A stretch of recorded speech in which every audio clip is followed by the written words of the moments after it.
Hallelujah. Tayo manalangin sa oras na ito, mga mahal na kapatid. Ating purihin ng Diyos. O dakilan naming Diyos, aming kang pinupuri, pinapasalamatan, aming kang tinataas, aming kalagitnaan. Tunay ng iyong kahabagan, Panginoon, ay napakasagana sa bawat isa amin. At tila baga, minsan, Lord, di namin nauunawa, di namin nare-realize ang iyong kabutihan. Sa bawat araw, gumigisan kami na tila baga walang kagalakan. Natutulog kami, Panginoon, na tila baga wala ang iyong salita. Lord, pinaparanas mo po ang mga bagay na ito pang makita namin kung gaano kasaya, gaano kainam, gaano kaligaya, Panginoon, kapag ka gumising na ang nasa isip ay ikaw sa aming mga puso. Ang magpatuloy, ang buong maghapon na ang pinagbubulay ay ang iyong mga salita, Panginoon. Nakagaya na ang iyong Biblia ay nalintulad, Panginoon, sa isang love letter, sa isang magkasintahan, Panginoon, na kahit ito'y balik-balikan, ito ay hindi nakakasawa, Panginoon. Kaya't mangyari nawa muli na kung paano pinangusap mo sa unang iglesia, sa iglesia ng Efeso, na kung paano nakita mo ang kanilang kalagayan, na kanilang iniwan ang kanilang unang pag-ibig, Panginoon, ay kinakailangan nilang magsisi at balikan muli ito at magpasimula muli na gawin ang mga bagay na mayroong kasiyahan at kagalakan sa puso nila, Panginoon, habang naglilingkod sa iyo. Gayon din naman po kami, Panginoon. Sa huling mga araw na ito, mayroong pangungusap patungkol doon sa mga iglesia, sa iglesia ng Laodicea, Panginoon, na kung saan, na tila baga, mayroong kalabisan sa panahon na ito. Mayroong kalagayan, mayroong tatlong uri ng kalagayan, Panginoon. Ito ay ang pagiging malamig, pagiging maligamgam, at pagiging mainit. O Lord, nakikita mo ang bagay na ito sa aming kalagitnaan, maging man sa buhay ng bawat isa amin. Kaya, O Diyos, nandiyan ang iyong pag-ibig na nagsasaway, nagtuturo sa bawat isa amin, nang sa gayon, mabalikan po namin o may saayos ang aming buhay, paglilingkod na ito. Kaya, Lord, nais namin ang iyong pag-ibig sa aming mga buhay, kagaya ng inawit kanina. Lord, tila baga malayo ang langit sa amin, pero sa panahon ang iyong salita, ang iyong presensya, Panginoon, ay aming napapakinggan, aming nababasa, aming nakikita, aming nadarama, Panginoon, aming nalalasahan. Tila baga ang langit ay napakalapit sa amin. Ang kalangitan ay bumababa sa aming kalagitnaan. O Lord, nais namin ang iyong pag-ibig ay managana sa puso ng bawat isa amin. Kung hindi mo ito pagkakaloob, Panginoon, wala po kaming mararanasan. Kaya sa araw na ito, Lord, ikaw po ang tumulong sa bawat isa amin. Ikaw ang umabot ng aming pangangailangan, tumanay pisikal, tumanay sa emosyonal, tumanay sa pinansyal, o sa social, Panginoon, na pakikipag-ugnayan sa aming kapwa mananampalataya, lalong-lalo na sa espiritual na kalagayan ng aming buhay. Tulungan mo ang bawat isa amin. Mabalan, sinawa namin ito, Panginoon. Nandyan ka na nagtuturo, nandyan ka na nangungusap, nandyan ka na nagpapaalala, nandyan ka na nagtutuwid, nandyan ka na nagsasaway. At sa kabila ng mga bagay na yan, ang pag-ibig mo, Panginoon, ang aming makita sa aming mga buhay. Kaya sa oras na ito, Lord, ang aming pag-uusapan, sa tanghaling ito, pagpalain mo po, abutin mo po ang aking mga kapatid.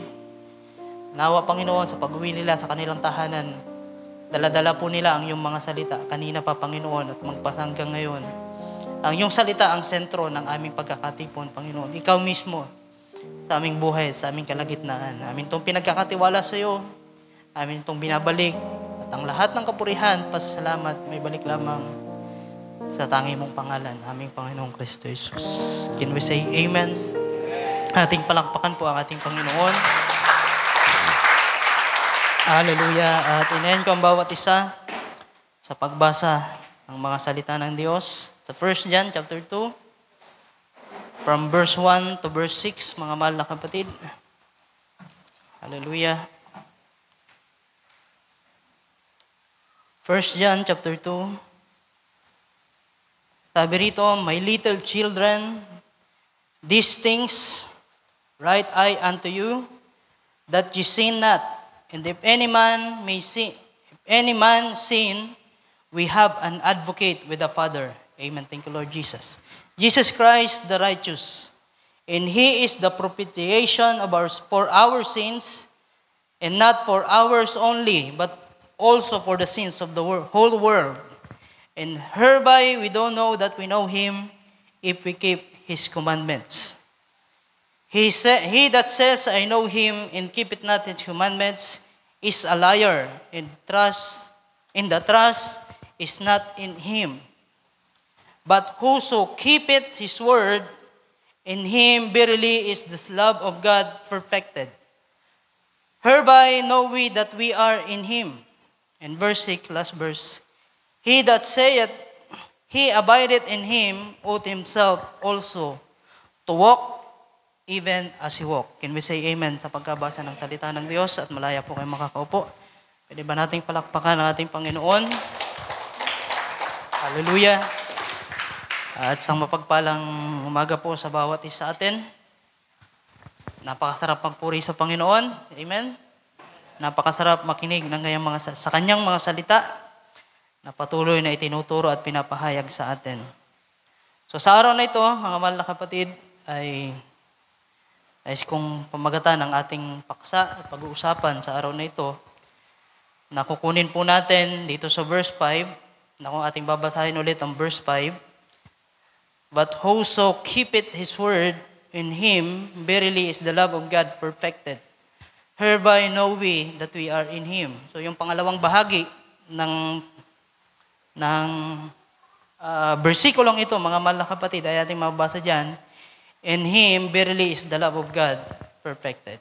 So dyan ko po kinuha yung ating title, in Him, the love of God perfected. So yan po yung title natin. So inalis ko lang kasi yung verily, pero pwede naman na ilagay natin yan sapagkat nandyan yung tila baga pagpapatunay na nandyan yung vindication ng Diyos na in Him verily is the love of God. So isama na lang natin, mga mahal na kapatid, yan mismo yung pangalawa, yung nasa gitna.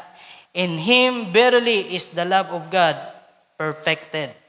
So, ang babasahin natin sa Tagalog, mga mahal na kapatid, para atin maintindihan, na tila baga ito kasi ay patanong na pinapahayag, pero mayroon siyang gustong puntuhin, mga mahal na kapatid. Datapwat ang sino mang tumutupad ng Kaniyang salita. So pag sinabing tumutupad, ito ay sumusunod, iniingatan yung salita ng Diyos. Sabi dito ni Apostol Juan, tunay na sa Kanya ay naging sakdal ang pag-ibig ng Diyos. So yan po ang ating title, tunay na sa Kanya ay naging sakdal ang pag-ibig ng Diyos. So nais po natin na maging sakdal at maranasan, mahayag sa atin ng lubusan ang pag-ibig ng Diyos ay magkaroon ng kasakdalan sa bawat isa atin. Amen. Sabi pa nga ng isang awit, perfect faith to perfect love, mga mahal na kapatid. So mamaya, madadaanan po natin ang salitang perfect. Ano ba yung ibig sabihin nito kapag pinag-usapan natin ng banal na kasulatan? So ano ba yung ibig sabihin ng perfecto, mga mahal na kapatid? So bago yan, nais ko munang bumasa. So marahil din ako mag-introduction, napakaraming bagay. So sa 1 Corinthians chapter 13, verse 1 to 13, ay ating mababasa dito. Ito po ay isang pamilyar na pangungusap ni Apostol Pablo, mga mahal na kapatid, na kanyang binanggit dito ang patungkol sa pag-ibig, sa charity. Sabi rito, mga mahal na kapatid, 1 Corinthians chapter 13,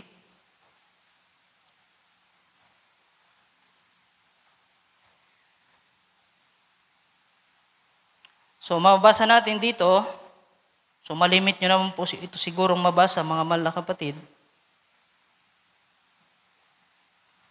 1 Corinthians chapter 13, verse 1, Though I speak with tongues of men and of angels, and have not charity, I am become a sounding brass or a tinkling cymbal. So sa Tagalog, basahin po natin, mga mahal na kapatid. Sabi rito, kung ako'y magsalita ng mga wika ng mga tao, ibig sabihin, nagpapahayag, ginagamit yung mga lingwahe, mga mahal na kapatid, para magpahayag, although sinasabi niya, ang napakaraming bagay, mga comforting words, pero sabi rito, datapwat wala akong pag-ibig, ay ako'y naging tanso na tumutunog, o batingaw na umaalingaw-ngaw. Sa verse 2, basahin po natin mga mahal na kapatid, at kung magkaroon ako ng makaloob na panghuhula at maalaman ko ang lahat ng mga hiwaga. So, napakaraming bagay yung kanyang nauunawaan, mga mahal na kapatid. At ang lahat ng mga kaalaman, at kung magkaroon ako ng buong pananampalataya. So, pinag-usapan na dito, tila baga, kinukonklud ni Apostol Pablo na yung lahat na mga bagay na ito ay kahit maranasan natin, pero kapag ka yung isang napakahalagang bagay ay wala, mga mahal na kapatid, sabi pa rito, na pat mapalipat ko ang mga bundok, datapwat wala akong pag-ibig, ay wala akong kabuluhan. So ganoon pala kahalaga, mga mahal na kapatid, ang pag-ibig sa harapan ng ating Diyos. Amen. Kaya nandito tayo sa araw na ito, kung wala ang pag-ibig ng Diyos sa ating mga puso, mga mahal na kapatid, tila baga nagiging walang kabuluhan ang mga bagay na ating ginagawa. Kumbaga, nandito tayo baka para lang mag-perform. Baka para lamang makita ng mga kapwa mananampalataya. Kung ito ay hindi darating sa pag-ibig, ito ay walang kabuluhan, mga mahal na kapatid. Diba? Kaya dapat pala na makilala natin ang Diyos. Makilala natin ang Kanyang salita sa ating mga buhay. Sapagkat, sabi sa verse 5 ng ating teksto, sino mang nag-iingat at tumutupad ng Kanyang salita ay nandoon sa Kanya. Tunay na ang pag-ibig ng Diyos ay nagiging sakdal. Amen. So sabi pa rito, alam ko lahat tayo rito may pag-ibig na sa Panginoon. Amen. Dahil ng ating mapakinggan, ng ating ma-encounter ang salita ng Diyos sa ating buhay, tila baga nagkaroon ng tibok yung puso natin. Dati patay, mga mahal na kapatid, pero nagkaroon ng tibok, tumibok sa Panginoon nang mabasa natin ang Kanyang mga salita. Na-quicken. Hallelujah. Nagkaroon ng pagbabago sa ating panlasa, na dati yung ginugusto natin ay yung mga bagay na makasanlibutan. Pero nang maranasan po natin yung pag-ibig ng Diyos, hinanap natin yung mga bagay na pawang nagmumula sa Diyos. Pagpatuloy natin sa verse 3 hanggang verse 13, sa Tagalog, at yung ipagkaloob ko ang lahat ng aking mga tinatangkilik upang ipakain sa mga dukha. At yung ibigay ko ang aking katawan upang sunugin, datapwat wala akong pag-ibig. Lahat yan ay performance lamang, mga mahal na kapatid. Lahat yan ay pagpapakitang gilas lamang. Yan ay pagiging hipokrito lamang. Kung ating titingnan, dahilan kung walang pag-ibig na siyang tinitingnan ng Diyos, mga mahal na kapatid, walang pakikinabangin sa atin. Dahil kung titingnan natin sa Genesis, mga mahal na kapatid, chapter 1, verse 26 to 27, bakit nga ba nag-create ang Diyos? Bakit niya nilalang ang tao? Bakit niya nilalang si Adan na ayon sa kanyang sariling larawan at ayon sa kanyang sariling wangis? Ano ang mayroon sa larawan at wangis ng Diyos? Nandoon sa Diyos, mga mahal na kapatid, nagmula ang pag-ibig. Kinakailangan na ang pag-ibig, ito ay ma-express. Amen. Dahilan kung ang pag-ibig na nasa atin ay hindi natin mai-express, hindi ito magiging mabungahin. That's right. Dahilan kagaya ng isang lalaki na naghahanap ng kanyang mapapangasawa, kung hindi niya mai-express yung kanyang pag-ibig, hindi magbubunga. That's right. Dahilan lahat tayo dito, umaasa tayo na lahat tayo dito ay bunga ng pag-ibig at pagmamahalan ng ating mga magulang. So kagaya po dito, mga mahal na kapatid, sa Genesis 1, verse 26 to 27, sabi dito ng ating Diyos, sinabi ng Diyos, o kaya si Moises yung nangungusap dito, lalangin natin ang tao sa ating larawan ayon sa ating wangis. Tila baga mayroon siyang gustong mag-reflect. Dahilan kung ano yung meron sa Diyos, mga mahal na kapatid, ito yung gusto niyang makita doon sa kanyang lalalangin na si Adan, mga mahal na kapatid. At kung ano yung gusto niyang iparanas kay Adan, ay ito rin yung gusto niyang maranasan sa kanya din. Amen. Dahilan kung tayo gusto nating magmahal ng isang tao, gusto din natin maranasan yung pagmamahal na ibinibigay natin sa Kanya. Dahilan kung yung pagmamahal, mga mahal na kapatid, ay one way lamang. Gaano nakakalungkot ang pagmamahal na yon. Diba? Kaya sabi ng Diyos, gumawa tayo. Lalangin natin ang tao sa ating larawan ayon sa ating wangis at magkaroon sila ng kapangyarihan sa mga isda. Kagaya naman ng Diyos na siya yung nagkaroon ng unang kapangyarihan sa mga bagay na ito. Kanya lamang itong in-extend kay Adan. Sabi pa, sa mga isda, sa dagat, sa mga ibon, sa impapawid, sa mga hayop, sa buong lupa, sa bawat umuusad na nagsisiusad, sa ibabaw ng lupa. Verse 27. So gayon nga ay nilalang ng Diyos ang tao ayon sa kanyang sariling larawan, ayon sa larawan ng Diyos, siya nilalang niya sila na lalaki at babae. So ganoon po mga mahal na kapatid, na nawa makita natin sa pamamagitan ng pagtuturo, mga mahal na kapatid, na kaya isa sa layunin ng Diyos, kaya niya nilalang ang tao, dahilan yung mga attributes na nasa Kanya, love, joy, at napakarami pang bagay, ay ma-express niya nang sa gayon yung kanyang pinag-i-expressan or pinagpapahayagan, pinagpapadamahan ay makadama.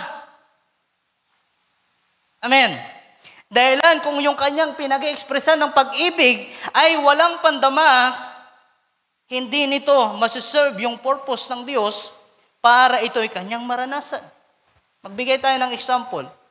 Halimbawa, yung isang bato, mga mahal na kapatid, gaano mo man pahalagahan ang bato na yan, dahilan yan ay walang feelings, dahilan yan ay walang pandama, hindi yan maibabalik yung pagmamahal na ibinibigay mo sa Kanya. Kumbaga yung pag-ibig ay namatay doon. Dahilan yung bato na hindi nakadarama ay hindi kayang ibalik yung tunay na kaligayahan na kagaya ng ibinibigay mo sa bato na yon. Although, merong kaunti, kasi pinapahalagan mo yung isang bato, kaya din naman itong ibalik kahit papano. Pero mananatili na lang doon yon kasi walang buhay yon, mga mahal na kapatid. Liban na lang, bigyan ng buhay ng Diyos yung bato. At pakilusin ng Diyos at bigyan ng puso. Diba? O liban na lamang, yung isang pusong bato ay basagin ng Diyos. Diba? At palitawin yung isang pusong laman. Amen. So lahat tayo ganyan, dating pusong bato tayo, pero binasag ito ng Diyos. Sabi nga nung inawit natin, break me Lord. Thank you Lord, hallelujah. Para gawin pusong laman ng sa gayon, ito'y tumibok para sa Diyos, mga mahal na kapatid. Dahilan kung hindi mababasag yung bato na yan, mga mahal na kapatid, so salamat sa pag-ibig ng Diyos sa bawat isa atin, na yung kung makikita natin, dati tayo ay naging bato, mga mahal na kapatid. Walang buhay. Pero binasag ng Diyos yung bato na yan, nang sa gayon, ay maging laman at magawang umibig sa Diyos at may padama ng sino mang iniibig ng Diyos ang kanyang pag-ibig na kanyang pinadama sa kanyang iniibig. Amen. Kaya mga mahal na kapatid, so God created man in His own image. Dahil ang gusto niyang makita, yung parang nananalamin ka, mga mahal na kapatid, na ang nakikita mo sa salamin ay yung ikaw na kumikilos. Alam ko, mahal natin ang ating mga sarili. Diba? Mahal natin ang ating mga sarili, mga mahal na kapatid. So, mahal natin ang ating mga sarili, pero nawa makita natin na nawa masigit pa na magkaroon ng liwanag ang salita ng Diyos sa ating mga buhay na higit nating mahalin siya kaysa sa ating mga sarili. Alam ko, di pa yan dumarating sa atin, pero mayroon ng pinagpapauna sa atin, mga mahal na kapatid. So, lumikha ang Diyos ng isang nilalang na kagaya niya mismo, na mayroong pandama. So, nandyan yung 5 senses na kanyang ibinigay sa tao. Sense of smelling, pang-amoy, mga mahal na kapatid, pandama, di ba? Pandama, pakikinig, pagtingin, at panlasa. So lahat ng 5 bagay na yan ay mayroong layunin ang Diyos para mabigyan siya ng kaluguran. Halimbawa, kinain mo yung isang mansanas. Paano ba magbibigay ng kaluguran yung panlasa natin? Kapag ka nalasahan mo yung mansanas na masarap, ang makikita mo, oh Panginoon, napakasarap ng mansanas na ito. Napakasarap ng iyong nilikha na mansanas. And it will bring glory to God, mga mahal na kapatid. So lahat ng senses na ibinigay at ibinigay sa atin, lahat ng yan ay magagamit natin to bring honor and glory to our Lord. So inihayag niya. So nandiyon yung attributes niya, mga mahal na kapatid. Kaya kinakailangan itong ma-express, kinakailangan itong mahayag, kinakailangan itong mag-manifest sa ibabaw ng lupa. So kinilikha niya yung tao. At yung tao, mga mahal na kapatid, na palaging ka-fellowship ng Diyos sa Genesis chapter 2, ating mababasa doon, mga mahal na kapatid, ay binigyan ng Diyos ng isang commandments. Kagaya ng nandoon sa 1 John chapter 2, verse 5, nababasa natin doon, na sino mang nag-iingat ng kanyang salita, sa kanya nahahayag ang kasakdalan ng pag-ibig ng Diyos. So masundan niyo po, mga mahal na kapatid. Kaya sabi rito, nag-usap ang Diyos.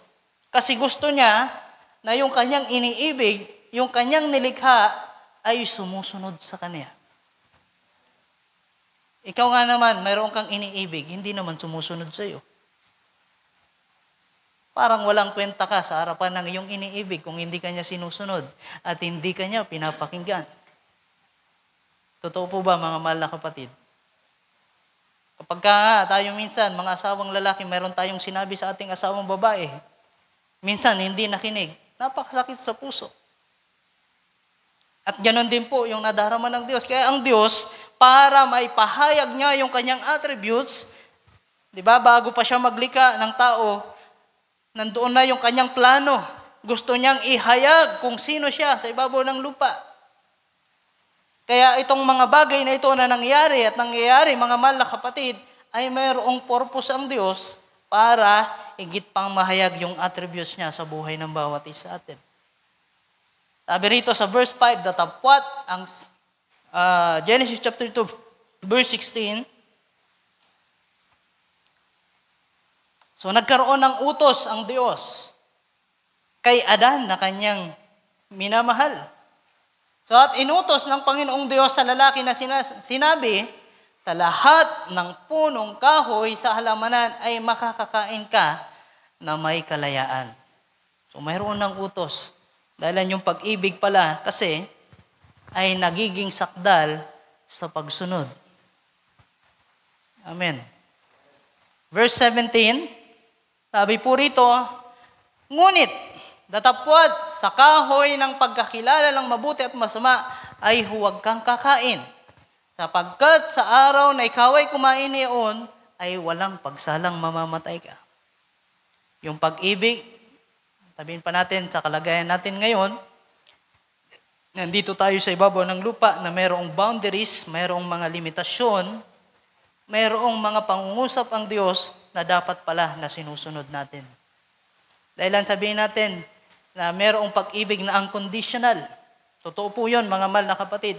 Mainam yun. Pero napakarami, mga mahal na kapatid, nababasa natin dito na yung pag-ibig ng Diyos ay mayroong condition. Mayroong limitasyon. Dahil kung palagi mo naman nating susuwain ang Diyos, although mahal niya tayo, mga mahal na kapatid, although ligtas tayo, tayo ay pinili ng Diyos. Sabi nga kanina, panalangin ng ating kapatid, na kung maaari,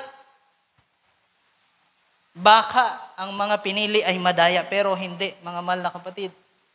Although nandyan yung pagkukulang, nandyan yung mga pagkakamali, pero hindi hahayaan ng Diyos na yung kanyang tinawag at pinili ay mapahamak, mga mahal na kapatid. Natapwat sa kahoy ng pagkakilala ng mabuti at masama, ay huwag kang kakain. So nagkaroon ngayon ng limitation, ng boundary, mga mahal na kapatid, sa pamamagitan ng utos ng Diyos na kinakailangan na makinig ang kanyang nilikha na si Adan. Dahil kung hindi makikinig si Adan, ano yung mangyayari? Hindi niya magagawang isagawa. Sabi nga, mga mahal na kapatid, sapagkat sa araw na ikaw ay kumain Ano yung pagkain? Ano yung pinapakita niyan sa atin sa spiritual na kalagayan? Ito po ay pagsunod. Ito po ay pagsasagawa. Ay, sabi rito, niyaon ay walang pagsalang mamamatay ka. Kapag ka hindi ka nakinig, magkakaroon ka ng kamatayan. Ano yung unang namatay? Dito sa Genesis chapter 3, mga mahal na kapatid. Ano yung nangyari sa Genesis chapter 3? Alam natin yung nangyari. Nakinig si Eva.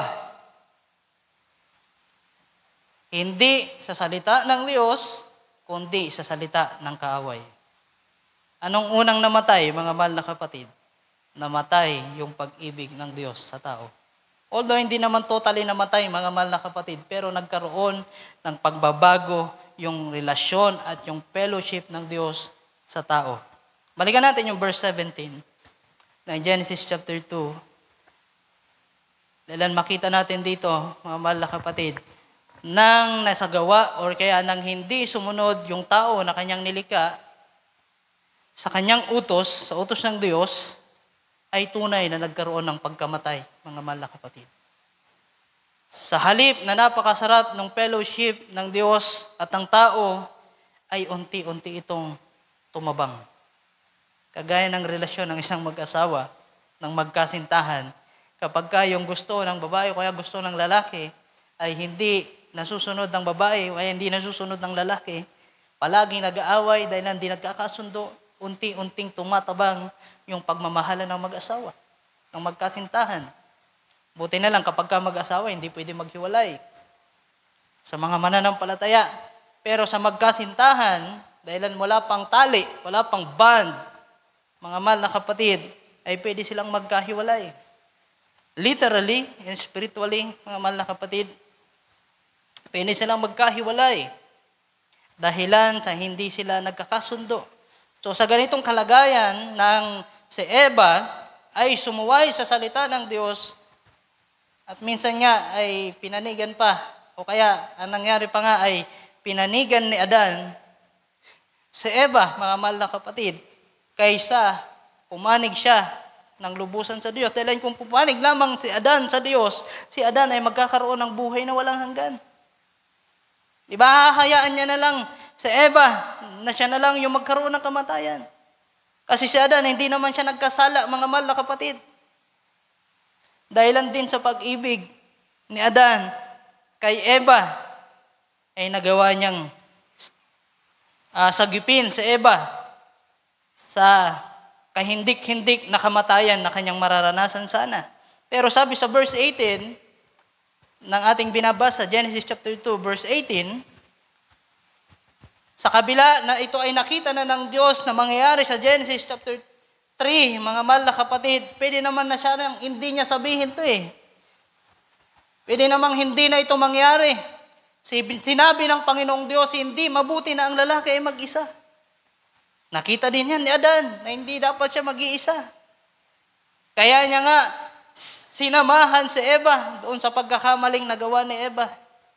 Dahil nakita ni Adan na mayroong higit na layunin ng Diyos dito sa ibabaw ng lupa.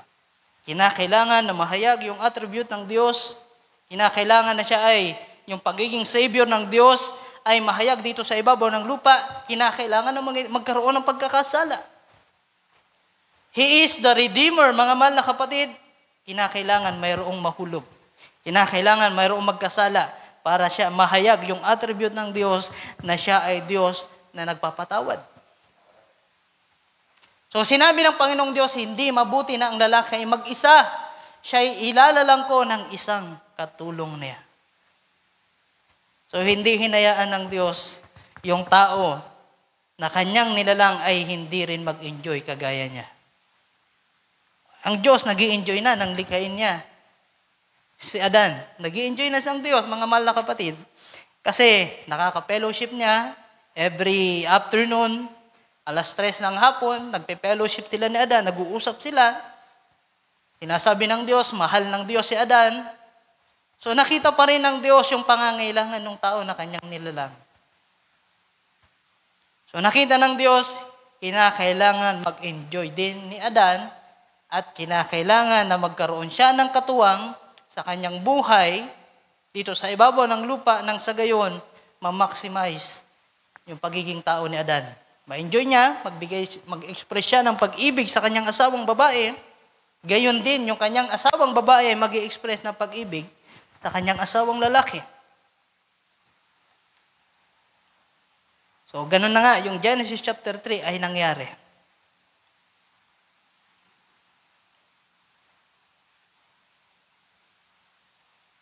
So, ano ba yung pag-ibig, mga mahal na kapatid?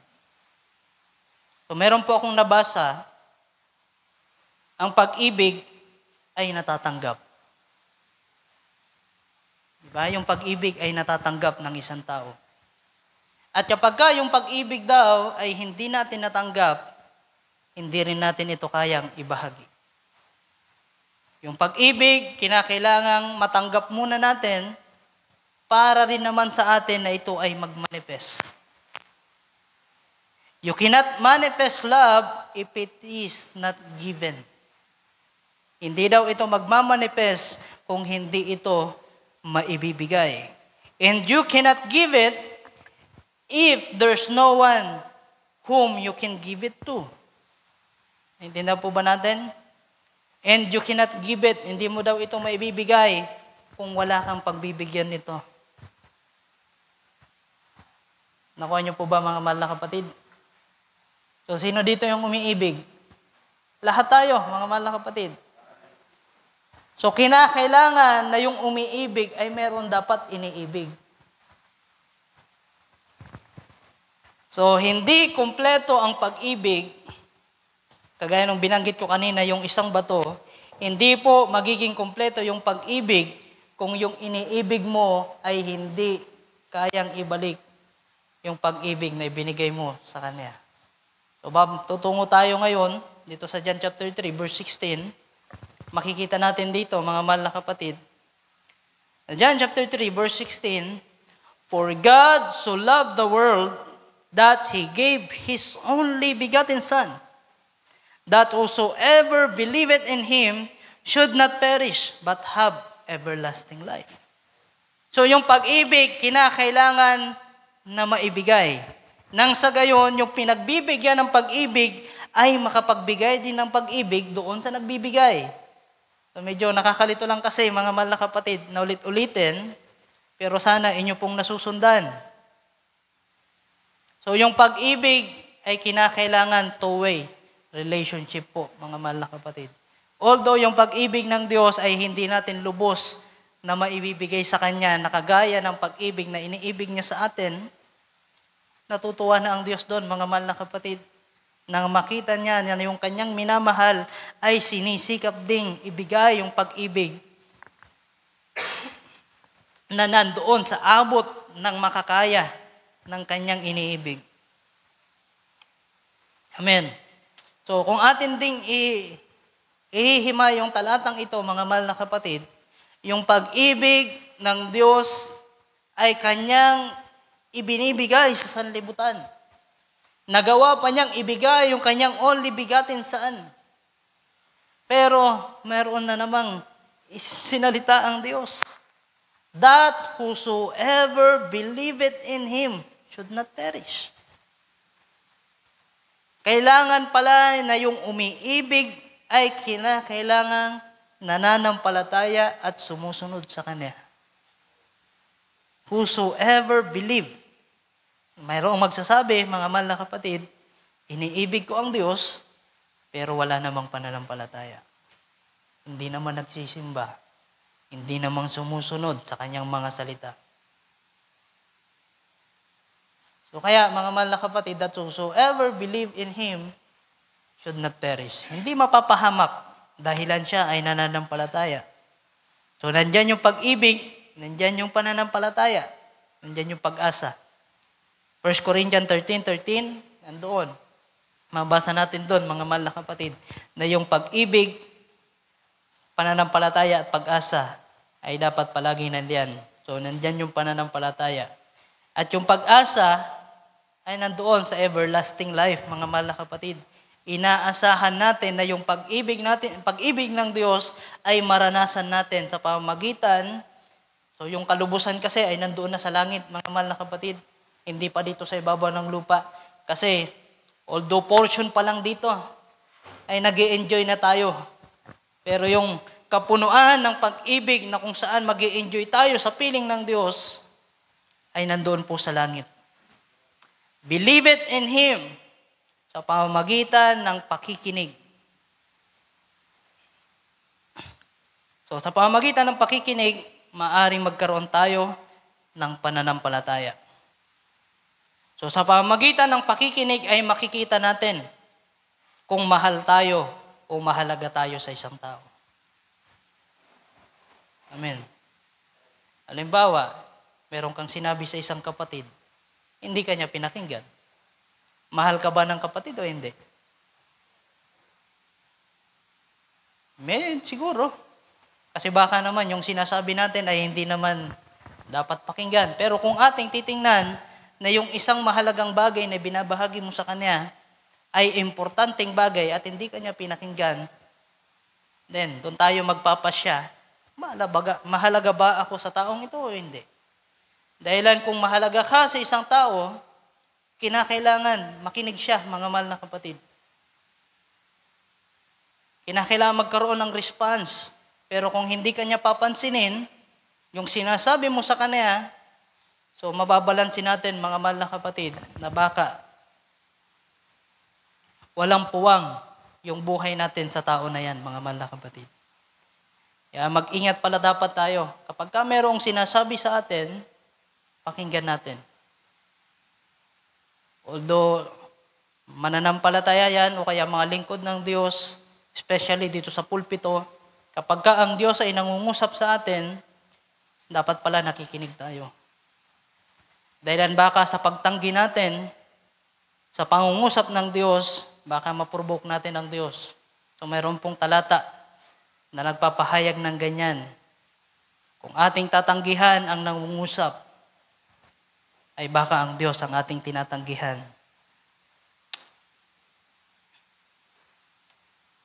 Sa John chapter 15, verse 9 to 17, sabi rito,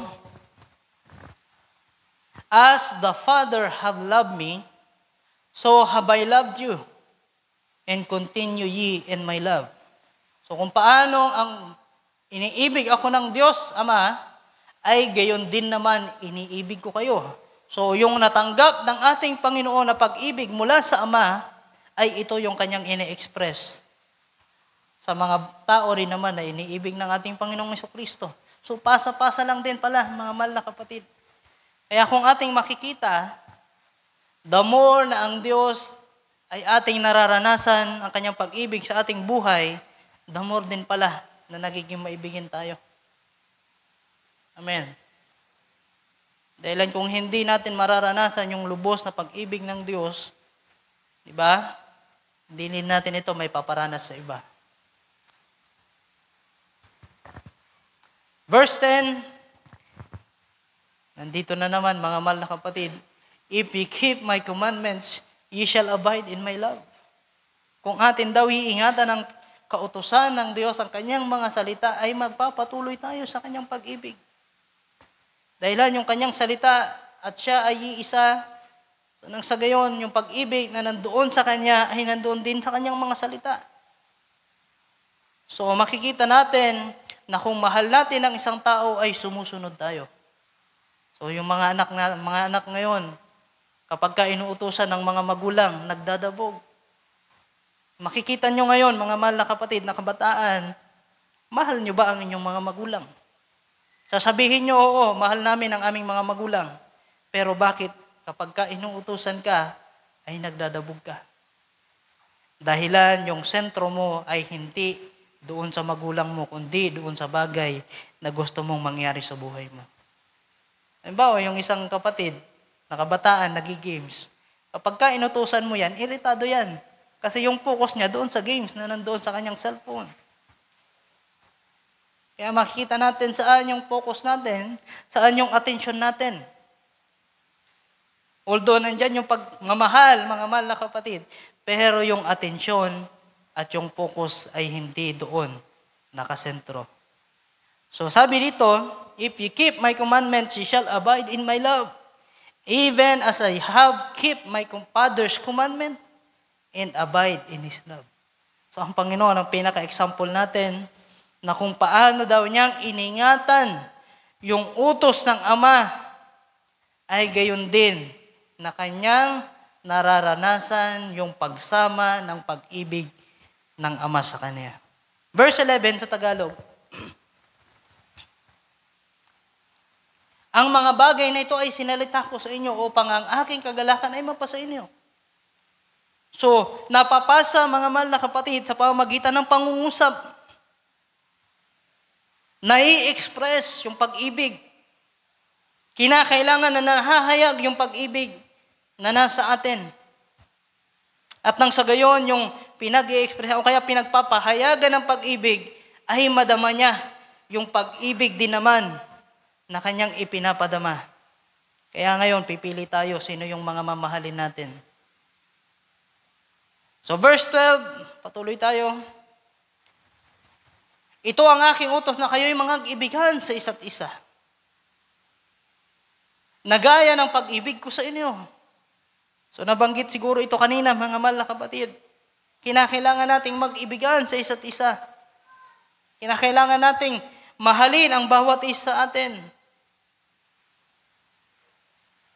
So minsan, kulang talaga tayo dito, mga mahal na kapatid. Dahil ang tila baga, minsan ang nadarama ng iba ay hindi ayon sa pag-ibig. So marami tayong mga kakulangan pa dito sa ibabaw ng lupa. Pero ang pinakasentro pala kung bakit tayo nilalang ng Diyos ay ito ay ang pag-ibig. Dahil napakahirap pala na ingatan ang salita ng Diyos sa ating mga puso kung mayroong kapatid na naghihinanakit sa atin na hindi natin na ipapadama yung pag-ibig natin sa Kanya.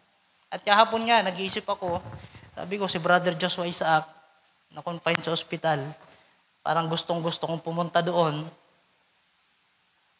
Tatanungin ko nga sana si Brother Robert kung saan na-confine si Brother Joshua para maipahayag natin, maipadama natin yung pag-ibig natin sa ating kapatid. Pero minsan, dahil busy tayo, napakaraming focus natin, napakaraming bagay, hindi natin nagagawa yung kalooban ng Diyos sa ating buhay.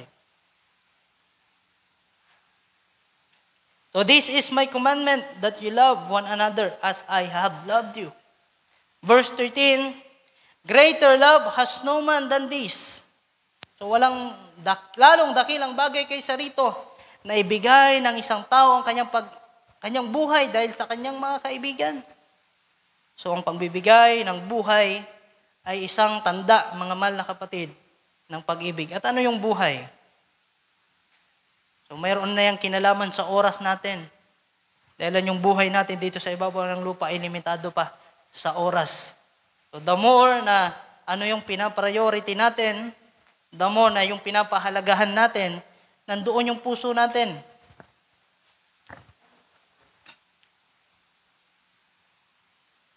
So verse 14, patuloy natin hanggang verse 17.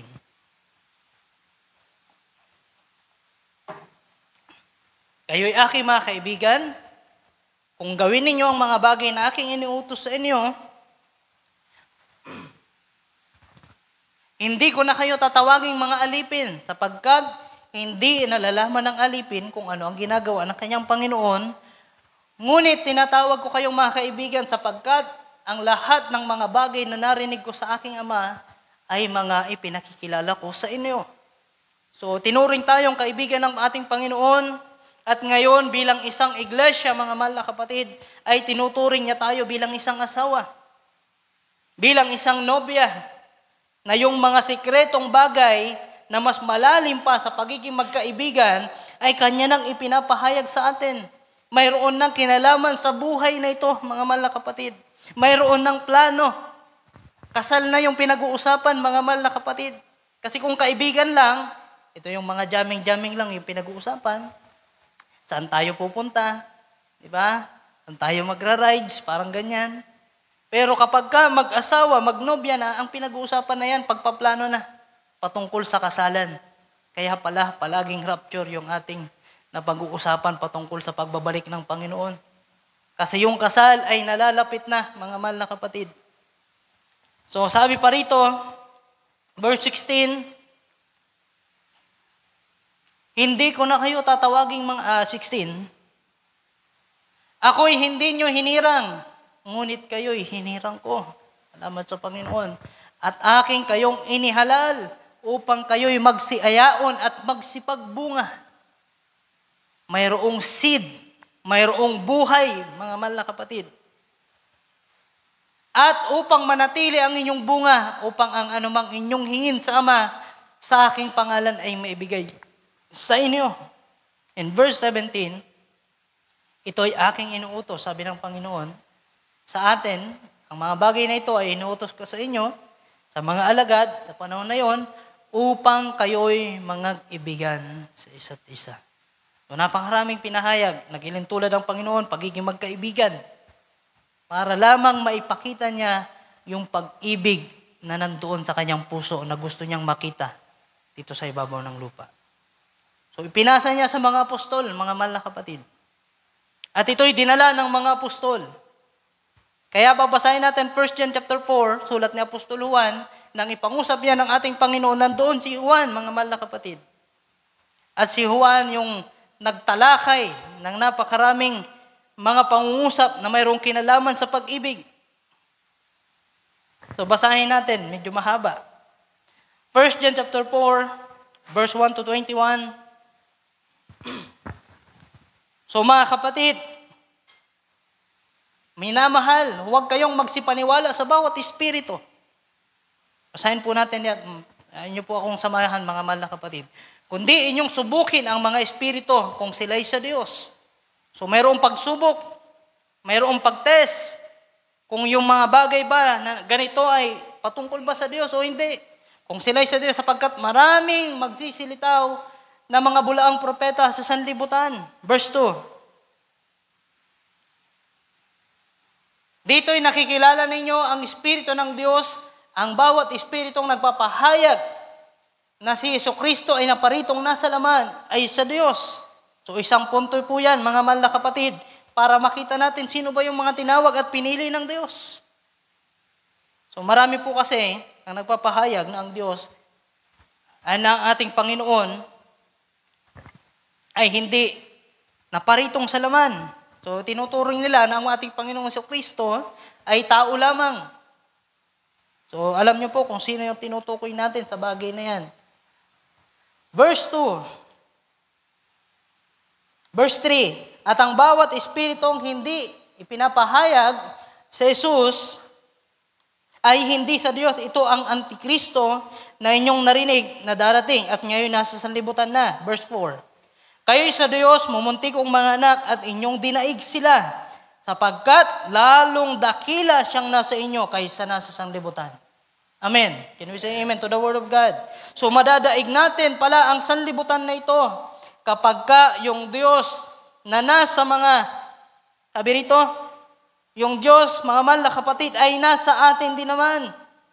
Hallelujah. Ay kaya nitong daigin ang nasa sanlibutan, mga mahal na kapatid. Kayo'y sa Diyos, mumuntik kong mga anak at inyong dinaig sila sapagkat lalong dakila siyang nasa sa inyo kaysa nasa sanlibutan ang Diyos, mga mahal na kapatid. Sila ay sa sanlibutan, kaya tungkol sa sanlibutan ang sinasalita nila. So, makikita pa rin natin na kung ano yung kanilang sinasalita, ay makikita natin doon kung kanino sila. Sabi pa nga ng banal na kasulatan sa Luke chapter 4, verse 6, verse 45, for the abundance of the heart, his mouth speaketh. Diba? Sabi dyan sa verse 45 ng Luke chapter 6, a good man out of the good treasure of his heart bringeth forth that which is good, and an evil man out of the evil treasure of his heart bringeth forth that which is evil. So sa Tagalog, basahin natin. Ang mabuting tao ay kumukuha ng kagalingan sa mabuting kayamanan ng kanyang puso.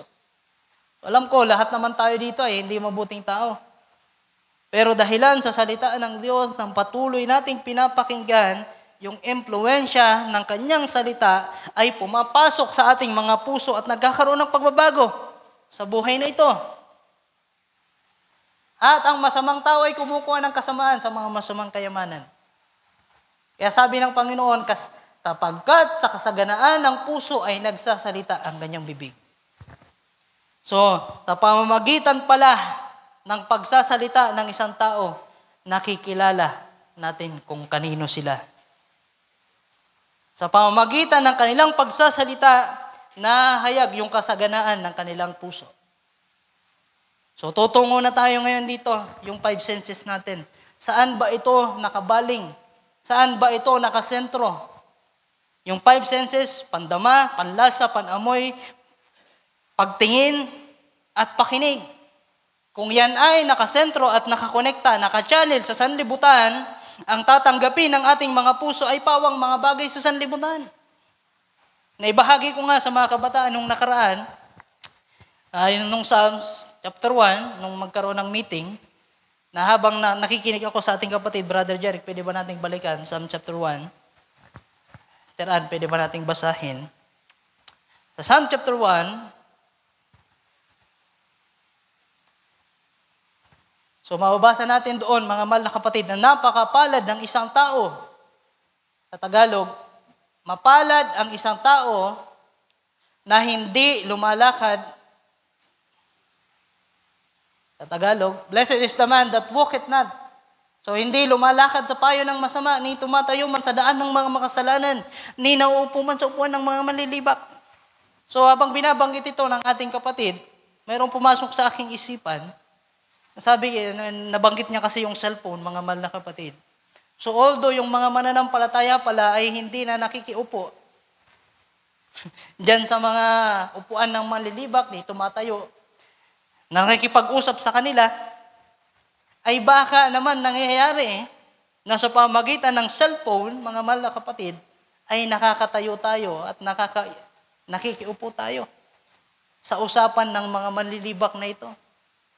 Diba? Meron kayong makikita sa Facebook, isang programa, mga mahal na kapatid, na puro panlilibak yung kanilang pinag-uusapan. At ang nakakalungkot, kapag ka yung isang mananampalataya ay nakikinig doon, nanonood doon, at nakikita pa na nakikitawa sa mga panlilibak. Hindi man literal na nakikiupo at nakikitayo sa upuan ng mga manlilibak, sa pamamagitan naman pala ng cellphone, parang nandoon ka din. Nakikitawa ka, nakikiupo ka. Especially kay Vice Ganda, mga mahal na kapatid. Ayoko na sanang banggitin, pero banggitin na rin natin. Kasi tunay nga naman, kapag ka nakikinig ka, mapapatawa ka talaga. Pero more on panlilibak yung kanyang sinasabi.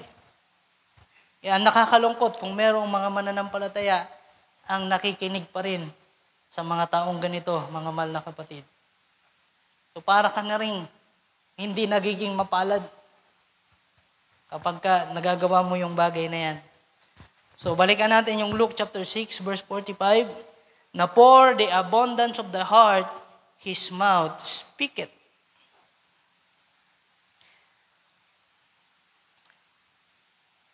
So makikita natin na kung ano yung palaging pinapakinggan ay nagpapakita din na nanduroon yung kasaganaan ng puso ng isang tao.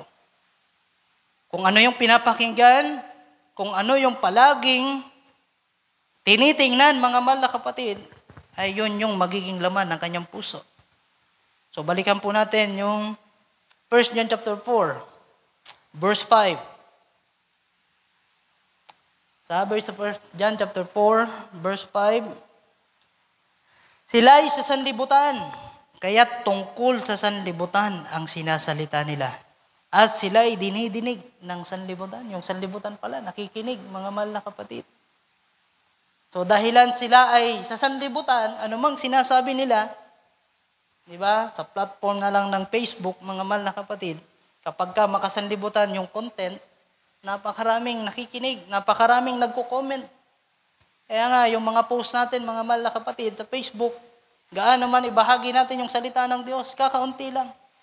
Yung nagre-react, kakaunti lang yung nagko-comment, pero subukan mo mag-share ka ng makasanlibutan. Di ba? Madaming magre-react. Madaming magko-comment sa iyo.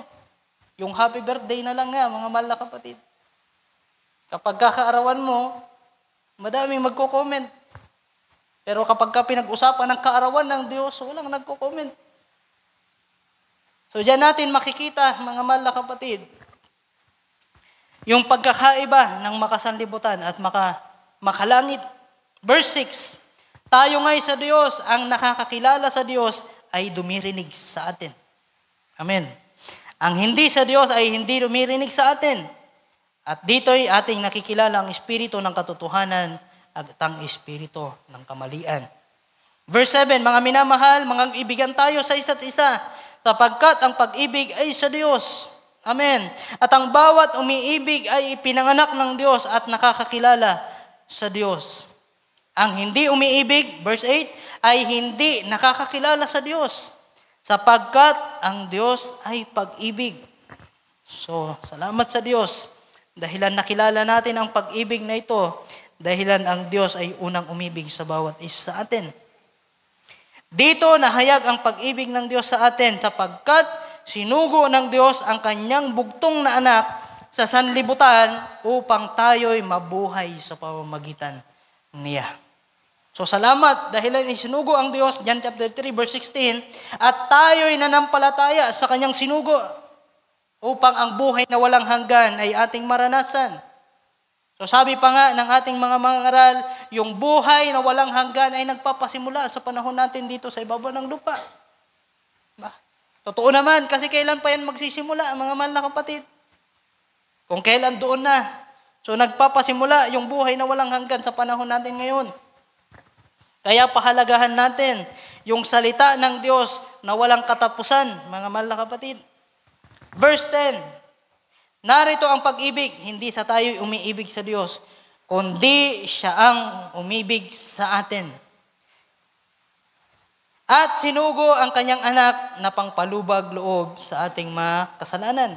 Mga minamahal, kung tayo'y inibig ng Diyos, nang gayon, ay nararapat na mga kaibigan din naman tayo.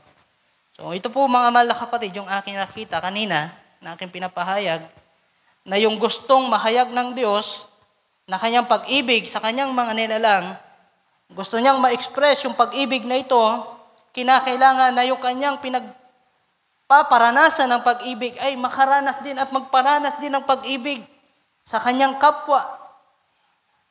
So pasa-pasa ito mga mahal na kapatid. So yung salitang imitation ay gamitin natin sa mainam na paraan. We imitate God. The way na nais niya sa buhay ng bawat isa sa atin. So verse 11, mga minamahal, kung tayo iniibig ng Diyos, nang gayon, nararapat mga ibigan din naman tayo. Verse 12, sino man ay hindi nakakita kailanman sa Diyos, kung tayo'y nangagibigan, ang Diyos ay nananahan sa atin at ang kanyang pag-ibig ay nagiging sakdal sa atin. Amen. So, nandyan mga mahal na kapatid, no man has seen God at any time. If we love one another, God dwelleth in us, and His love is perfected in us. So yan pala mga mahal na kapatid, kapag iniibig natin yung mga kapatid natin, sa una hindi madali. Kasi minsan ang nakikita natin yung kamalian ng iba. Mahirap nga naman ibigin yung isang tao na nandoon yung ayaw mo. Pero ang Diyos ang nangungusap nito, mga mahal na kapatid. Tingnan natin yung sarili. Ayaw ng Diyos ng makasalanan. Diba? Ayaw niya sa atin dati. O kaya ayaw sa ating pagtingin lamang. Ayaw niya sa atin kung titingnan dahilan yung kasalanan niya sa atin. Pero hindi yun yung tiningnan ng Diyos, mga mahal na kapatid. Ang tiningnan niya, yung pagpili niya sa pasimula pa lang. Yung kanyang election. So, doon sana yung quotation ng prophet. Pero wag na nating kunin. So, love one another. At doon, God dwelleth in us and His love is perfected in us. So, diyan pala, nagiging sakdal ang pag-ibig ng Diyos kapag minamahal natin ang isa't isa. Mayroong nagpapadama ng pag-ibig at mayroong dumadama. So, too much love sa mga bagay na hindi kayang ibalik yung pagdama sa iyo, yung pag-ibig sa iyo, will kill you. Di ba? Kapag ka yung isang bagay ay lubos mong pinahalagahan, na hindi naman dapat pahalagahan, kagaya nung aking binabanggit kanina, yung bato, kumbaga nagiging extreme ka na sa bagay na yan, mas mahalaga na yung bato kaysa sa kapatid mo, di ba? Mas mahalaga na yung isang bagay kaysa nilalang ng Diyos upang iyong mahalin, ay nagiging delikado po ito, mga mahal na kapatid. So mayroong nagpapadama at mayroong dumadama ng pag-ibig na ito na ating tinanggap sa Diyos. So yun pala yung dapat nating mahalin. Nawa ay nadarama natin at naipadadama natin ang pag-ibig natin sa Diyos. Verse 13, sabi rito sa verse 13, dito ay nakikilala natin na tayo ay nangananahan sa Kanya sapagkat binigyan niya tayo ng Kanyang Espiritu. So salamat sa Panginoon sa Kanyang ibinibigay na Espiritu sa atin para makilala natin kung sino tayo. Verse 14, at nakita natin at sinasaksihan na sinugo ng Ama ang Anak upang maging tagapagligtas ng sanlibutan. So yan po ay isang attribute ng Diyos, ang pagiging tagapagligtas. At sino mang nagpapahayag na si Jesus ay anak ng Diyos, ang Diyos ay nananahan sa Kanya at siya ay sa Diyos. At ating nakikilala, ating sinasampalatayan ng pag-ibig ng Diyos sa atin, ang Diyos ay pag-ibig at ang nananahan sa pag-ibig ay nananahan sa Diyos at ang Diyos ay nananahan sa Kanya. So verse 17, herein is our love made perfect, that we may have boldness in the day of judgment, because as He is, so are we in this world. So dito ay magiging sakdal ang pag-ibig sa atin upang tayo ay magkaroon ng pagkakatiwala sa araw ng paghuhukom, sapagkat kung ano siya, gayon din naman tayo sa sanlibutan. So magiging kagaya pala natin ang ating Panginoong Jesucristo. Kung ano siya, magiging gayon din tayo, mga mahal na kapatid. Magkakaroon tayo ng boldness, ang kahayagan dito sa ibabaw ng lupa. Kaya patuloy lang nating ingatan ang Kanyang mga salita sa ating mga buhay.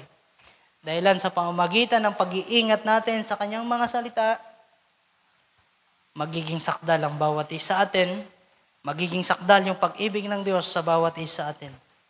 So napakahalaga po ng Kanyang mga salita. So sa Hebrews chapter 10, or verse 18, basahin natin yung muling, ito na lang, verse 18 na lang, mga mahal na kapatid. 18, sabi rito, walang takot sa pag-ibig. So dahilan hindi pa lubos na nararanasan natin yung kasakdalan ng pag-ibig, normal po na yung pagkatakot ay nandyan, mga mahal na kapatid. So, sabi rito, walang takot sa pag-ibig, kundi ang sakdal na pag-ibig ay nagpapalayas ng takot. Yung sakdal na pag-ibig. Perfect love casteth out fear. Itinataboy nito yung pagkatakot.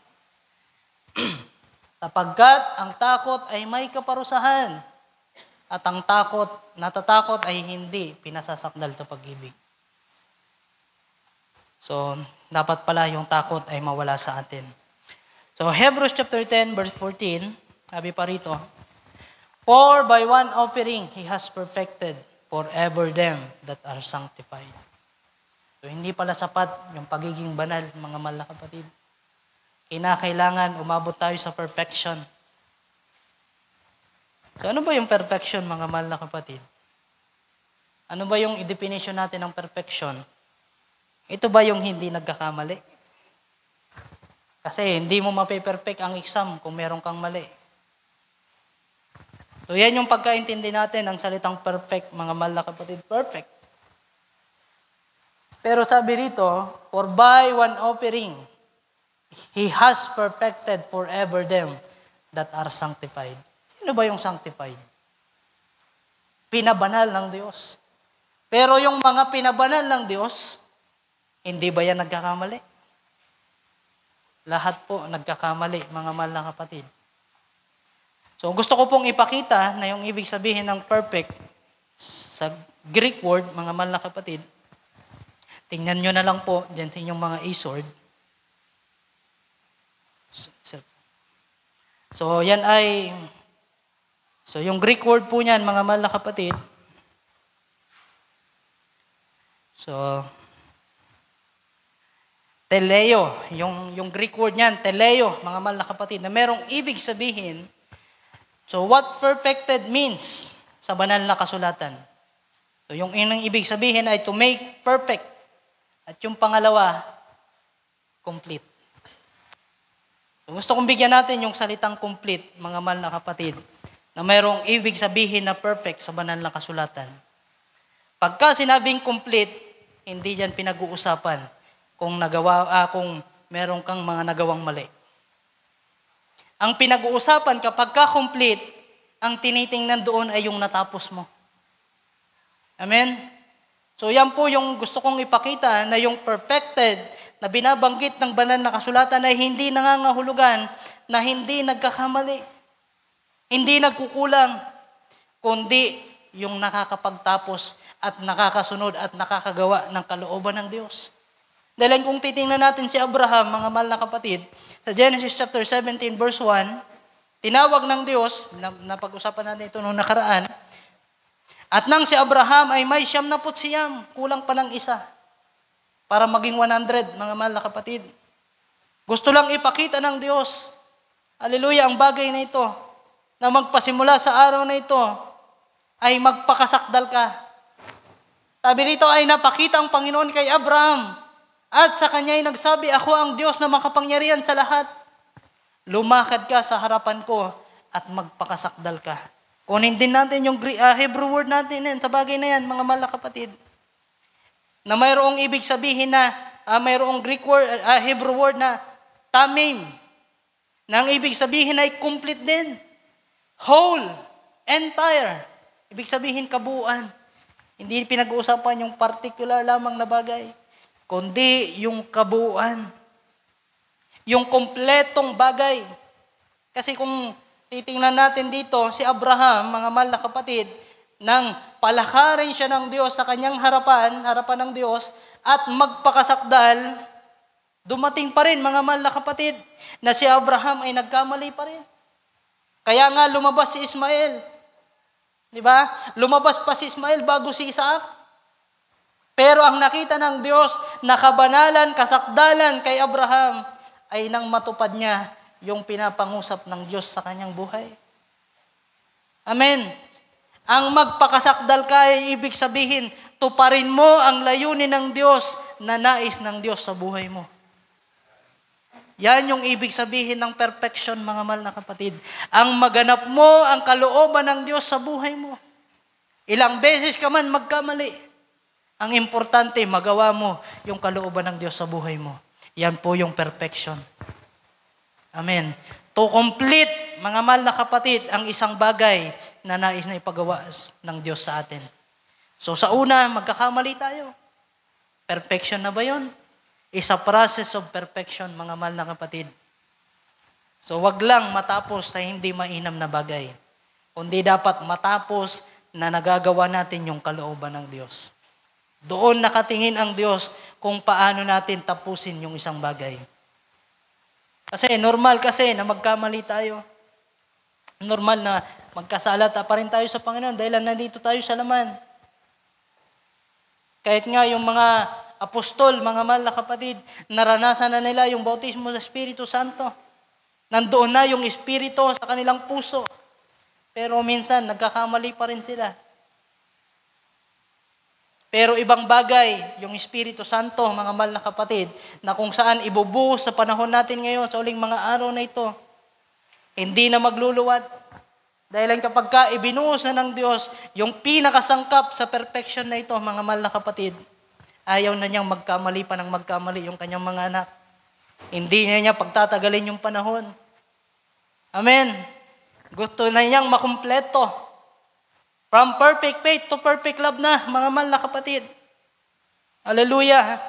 Kaya nga kung ating titingnan 2 Peter chapter 1, mabasa natin doon yung stature of a perfect man.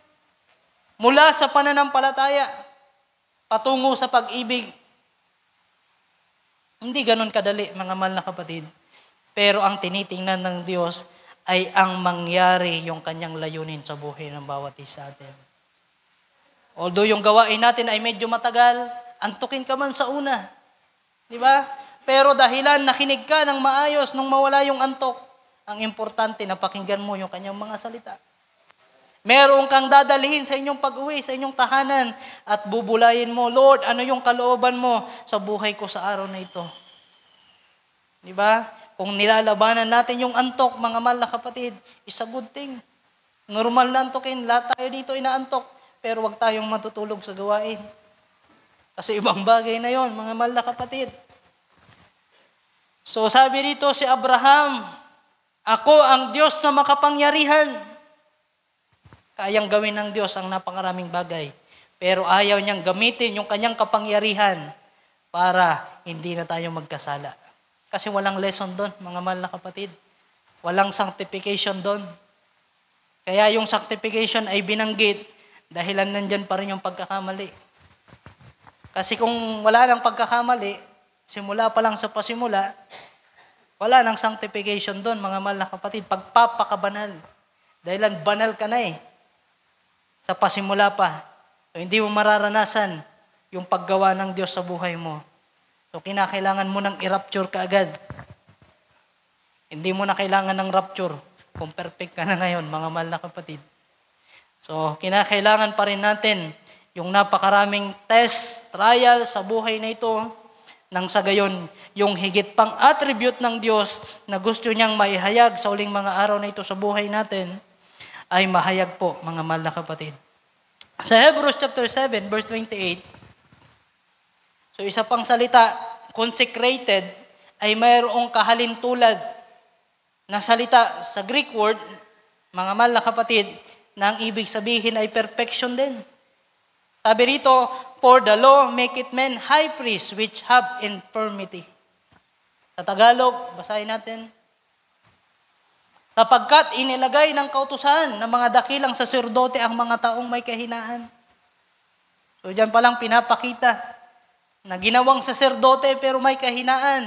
Ngunit ang salita ng sumpa na kasunod ng kautusan, the New Testament, mga mahal na kapatid, the law of Christ ay nandyan na, ay siyang naglalagay sa anak na sakdal magpakailanman. Ano sa English yan? Which was since the law, make it the Son who is consecrated forevermore. Yung consecrated kasi ay kasing salita ng perfection na ating binasa kanina. So yan ay teleo din, mga mahal na kapatid, to make perfect, to complete, to carry through, to accomplish, and to finish, and bring to an end. So yan po yung perfection. Kapag natapos natin yung layunin ng Diyos sa ating mga buhay, hindi na niya titingnan yung mga pagkakamali natin. Ang titingnan niya, yung tapos na bagay sa buhay ng bawat isa. Kaya nga, yung salita sa Hebrews chapter 6, let us go unto perfection, mga mahal na kapatid. So, hindi ganoon kadali yung pagiging perfect. Kinakailangan daanan mo yung mga sangkap ng pagiging kompleto. Yung sangkap ng pagiging kompleto. Amen. Walang shortcut sa pananampalatayang ito. Kinakailangan mo magkaroon ng patience, kinakailangan mo magkaroon ng temperance, pag-ibig sa kapatid, yung kinakaayawan mo, sumampalataya na sa Panginoon, wala kang ibang paraan kundi mahalin siya, mga mahal na kapatid. Diba? Yung minsan nagiging kaaway mo, yung pala kapatid mo rin. So wala tayong ibang paraan kundi patawarin sila. Gaano man kalaki, gaano man kaliit ang kanilang pagkukulang sa atin, we need to forgive them. Amen. So, although hindi madaling makalimot, pero yung pagpapatawad, kinakailangan nating igawad. At sabi ng Diyos, sino mang hindi magpatawad, ay hindi rin patatawarin ng Diyos. So, sa Colossians chapter 3, verse 14,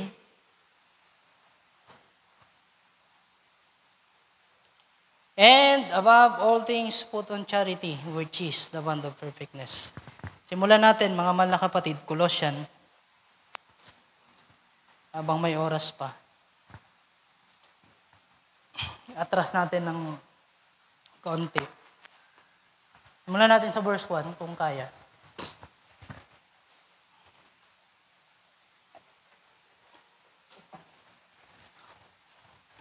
Sabi rito, mga mahal na kapatid, kung kayo nga'y muling binuhay na kalakip ni Kristo, ay hanapin ninyo ang mga bagay na nangasa itaas, na kinaroroonan ni Kristo na nakaupo sa kanan ng Diyos.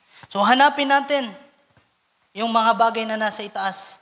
Yun yung maging sentro natin. Yun yung maging focus natin. Verse 2, ilagak ninyo ang inyong pag-iisip sa mga bagay na nangasa itaas, huwag sa mga bagay sa ibabaw ng lupa. So, kinokondisyon na ni Apostol Pablo. Bago natin maabot yung verse 14, i-condition muna natin yung bond of perfectness. Tingnan natin yung verse 14. Kasi yung verse 1 hanggang 13 ay nandoon in above all these things. Yung lahat ng mga bagay nito from verse 1 to 13, mga mahal na kapatid, ay kinongclude ni Apostol Pablo sa pag-ibig at sa ibabaw ng lahat ng mga bagay na ito, mag-base tayo ng pag-ibig. Sapagkat ang pag-ibig ang siyang tali ng kasakdalan. So balikan natin yung verse 3.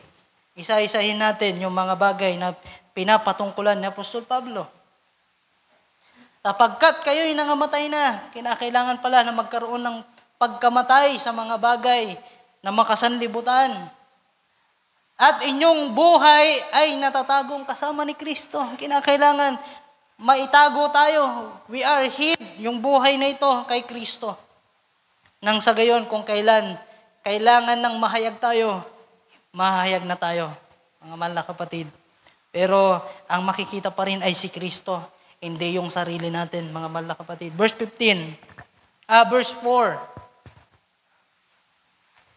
Pagka si Kristo nating buhay ay mahayag, so mahahayag nga rin kayo na kasama niya sa kaluwalhatian. Amen. Verse 5. Patayin nga ninyo ang inyong mga sangkap ng katawang na nga sa ibabaw ng lupa. Pakikiapid, karumihan, masamang pita, masamang nasa, at kasakiman na iyay pagsamba sa mga Diyos-Diyosan. Patungkol kasi yan sa sarili. Kaya nga kapag inuna natin yung sarili kaysa sa Diyos, nagiging Diyos-Diyosan tayo. Verse 6, na dahil sa mga bagay na yan ay dumarating ang kagalitan ng Diyos sa mga anak ng pagsuway. Yung hate ng Diyos. Hindi yung pag-ibig, yung mararanasan, kundi yung hate. Verse 7, so yung disobedience ay nandiyan. Dapat nandiyan pala yung pagsunod natin. Na inyo ring nilakaran ng una ng kayo'y nangabubuhay pa sa mga bagay na ito. So, guilty tayo dito. Verse 8, natapat ngayon ay inyo namang layuan ang lahat ng mga ito. Yung galit, kapuotan, paghihinala, we need to confirm yung isang bagay bago tayo hindi naman chismis, kundi bago tayo magkwentuhan ng mga negatibong bagay, we need to confirm. Panunungayaw, mga salitang kahalay-halay na mula sa inyong bibig. Patawarin nawa tayo ng Diyos sa mga bagay na ito. Ilan sa kasaganaan ng puso na hindi mainam. Nangungusap tayo ng mga bagay na ganito. So tulungan nawa tayo na yung pag-ibig ng Diyos ang siyang ating higit pa na maranasan sa buhay na ito. Verse 9. Huwag kayong magbubulaan sa isa't isa. Yamang hinubad na ninyo ang datihang pagkatao pati ng kanyang mga gawa. Huwag na tayo magbulaan. Kayo mga bihis ng bagong pagkatao na nagbabago sa kaalaman ng kanyang mga salita ayon sa larawan niyong lumalang sa kanya. Ayon sa kanyang image. Dooy hindi maaari magkaroon ng Griego at ng Hudyo, ng pagtutuli at di pagtutuli, ng barbaro, ng sita, ng alipin, ng laya, kundi si Kristo ang lahat at sa lahat. So hindi tayo makakapasok doon kung wala si Kristo sa buhay natin. Verse 12, mga bihis niya kayo, gaya ng mga hinirang ng Diyos. Amen. Nang isang pusong mahabagin. Amen. Ng kababaan, ng kaamuan, ng pagpapahinuhod. So, Mararanasan natin yan kapag ka yung pag-ibig ay nananagana sa puso natin. Diba? Kapag ka yung isang asawa mo, andun yung pag-ibig mo, nandyan yung kanyang pag-ibig din naman sa'yo. Diba? Yung bahay na pinag-uusapan natin kanina, yung bahay na pinag-uusapan natin kay Brother Billy. Diba? There's no place like home.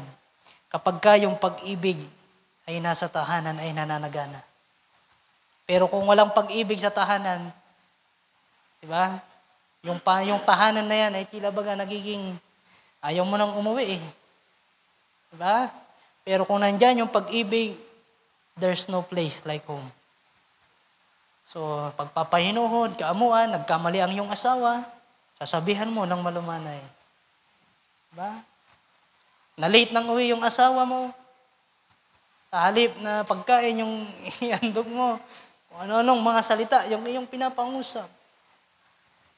So, ganyan yung nagagawa ng pag-ibig, kagandahang loob, pagpapahinuhod, kababaan. Verse 13, ay parito, magtiisan kayo sa isa't isa. Minsan, napakahirap niyan, mga mahal na kapatid. Yung sarili mo nga, di mo matiis. Yung iba pa kaya, titiisin mo. Magpatawaran kayo sa isa't isa. Kung ang sino man ay may sumbong laban sa kanino man, na kung paanong pinatawad kayo ng Panginoon, gayon din naman ang inyong gawin. And verse 14, sabi rito, sa ibabaw ng lahat ng mga bagay na ito, magbihis kayo ng pag-ibig na siyang tali ng kasakdalan. Pinakasangkap ng kakumpletuhan na ating dapat maranasan ay ang pag-ibig. Amen. So sa Luke chapter 8, verse 14 na lang mga mahal na kapatid, so mayroong 4 na uri ng lupa na dapat nating makita na yung una, sa daan, sa mabato, at yung pangatlo, nandito, at nahulog sa dawagan ay ito ang nakinig. Samantalang sila'y nagsisiyaon sa kanilang lakad, ay iniinis sila ng mga pagsusumakit ng mga kayamanan, ng mga kalayawan sa buhay na ito, at hindi nangagbubunga ng kasakdalan. Sa Ingles, mababasa natin, mga mahal na kapatid. And that which fell among thorns are they, which when they have heard, nakinig sila. Iniingatan sana nila yung salita ng Diyos. Sinisikap nila na wag antukin sa gawain. Diba? Go forth and choke with cares.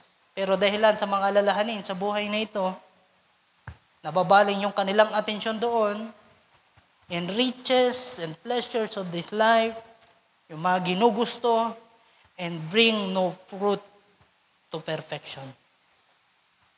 Hindi sila dinadala sa kasakdalan. Pero yung magandang lupain, magbubunga.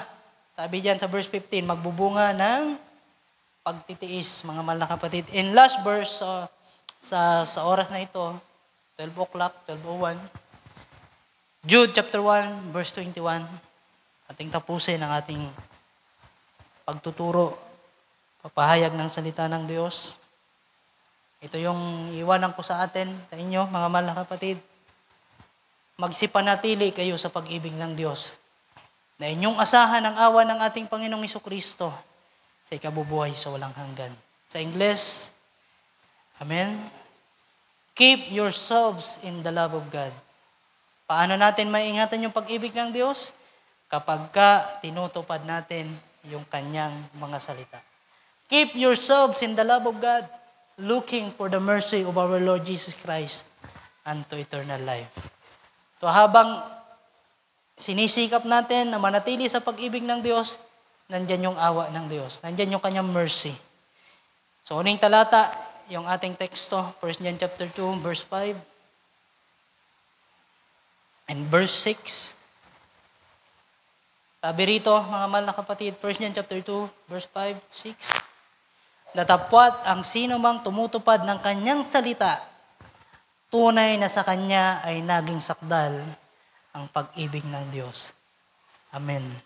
Dahil dito'y nalalaman nating tayo'y nasa Kanya. In verse 6, ang nagsasabing siya'y nananahan sa Kanya ay nararapat din namang lumakad na kagaya ng inilakad niya. So maging gaya nawa tayo ng ating Panginoong Jesucristo. Lumakad kagaya ng ating Panginoon, lumakad na kasama ng ating Panginoon. Di ba? Kapag kayong dalawa ay palaging magkasama, halos parehas na yung kanilang paglakad. Kanilang pagkilos halos pareho. Yung kanilang pananalita ay halos pareho. Yung pananamit halos magiging pareho. Unawa, palagi nating kasama ang Panginoon sa ating mga buhay. Saan man tayo pumaroon, minsan nakakalimot tayo. Pero balikan natin yung salita ng Diyos sa ating buhay. Balikan natin yung unang pag-ibig na pinapabalikan ng ating Panginoon sa mga iglesia o sa iglesia ng Efeso. Kaya sa araw na ito, mga mahal na kapatid, yung ating title, ano yung title natin? In Him. Sino yung Him? Tayo yun, mga mahal na kapatid. In Him, verily is the love of God perfected. Kung iingatan natin palagi ang kanyang mga salita. Ay sa araw na ito, tayo pa'y magsitayo, mga mahal na kapatid, ating palakpakan ating Panginoon. Hallelujah. Manalangin tayo, saglit lang. At pasalamatan lang natin ang ating Panginoon at aking bibigay sa ating kapatid. Yuko po natin ang ating mga ulo. Hallelujah. Panginoong Diyos, aming Ama, lubos po kami nagpapasalamat sa araw na ito. Salamat po sa iyong kabutihan. Salamat po sa iyong pag-ibig. Salamat po sa pagpapahayag ng iyong salita. Salamat po sa patuloy na pagtuturo.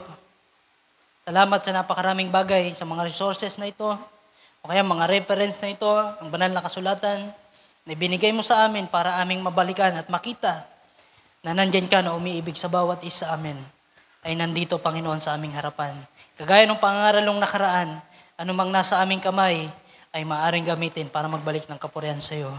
Kaya Panginoon, narito aming ginagamit ang Biblia, ang iyong mga salita, o anumang gadgets na kung saan nandoon ang iyong salita, ito nawa, Panginoon, ay makatulong sa amin sa higit pa na paglago, higit pa na pagkakilala namin sa iyo, Panginoon. Kaya sa oras na ito, amin pong binabalik sa iyo ang pasasalamat. Hiling namin ito at pasasalamat sa iyo sa iyong banal na pangalan, aming Panginoong Kristo Jesus. Can we say amen? Ating palakpakan, ating Panginoon.